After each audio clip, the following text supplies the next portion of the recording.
they say that, you know, real life stories always make for better stories, and it makes sense that there's an influx now in Hollywood. You know, we're getting these stories on the big screen. I mean, what was it for you about this film and the story in particular? Because there's two sides here. What was it that, you know, really attracted you to it? It was the father and son story that attracted me to it. It was the family. I sort of fell in love with the family. The more I researched it, the more I felt for them. And the more I could see a film that I could tell that on a personal level, that I could make a personal connection to. It reminded me of things that with me and my own father. And, you know, also with the kid being an outsider and being tribeless in a way, you know, and having a sort of identity issue, if you like. I could identify with the kid. And then I did find the story of the informant, being a 14-year-old informant, pretty extraordinary. I couldn't believe what he was up to and how they were using this kid to infiltrate, you know, crack gangs at the age of 14. And how he could code switch like that, and you know, the dilemma of doing it in order to save his father. You know, they were essentially going to put his dad away, so he was doing all of this for his family, and I really connected to that emotionally. I was moved by it, and so I went to see him and visit him in jail, and the more I spoke to him about the family, the more I was like, okay, yeah, I want to tell this story, but I want to center it on the family.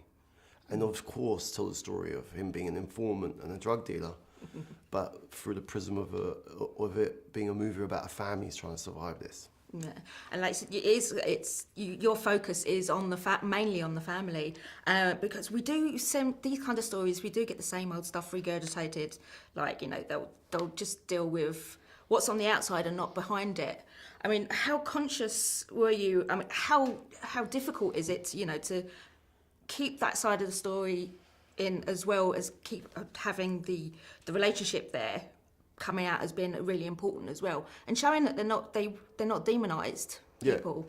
Yeah, I mean, it's very important for me to empathize with everybody and put people in other people's points of view. I mean, that's the beauty of film, right? You can identify with the other, or you can spend time in someone's life that's completely different and alien to your own.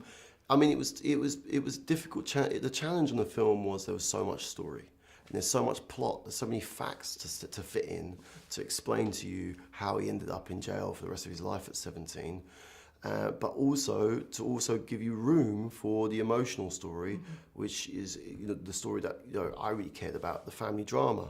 It's a balancing act, you know, and it was tough. It was tough to get it right. I don't know if we got the balance right, but that was a challenge. Yeah, I mean, you said you know there was so much information. How do you go about cutting that, knowing what is right to put in and what to keep and what not to keep? I mean, you know, I work with the writers. We have various writers on it. We work closely. I spoke a lot with Rick. I explained I'm not his biographer, and it's getting that balance. He's got a documentary made about him with all the facts, and he's getting a book written with all the facts. I couldn't be the biographer. Right, this wouldn't make for a good film, and also it couldn't fit into a film. For instance, he had 3 kids by the time he was 17 with 3 different baby mothers. It just wouldn't fit into the movie. Yeah. But what was essential is like getting to the truth, which is not necessarily all the facts, but the emotional truth of what was going on, and distilling it down to the pivotal facts that need to be told to explain why he's still in prison. Because, you know, ethically and morally, I had an obligation to make sure I explained that, because he's still alive and he's still in jail and he's still trying to get out.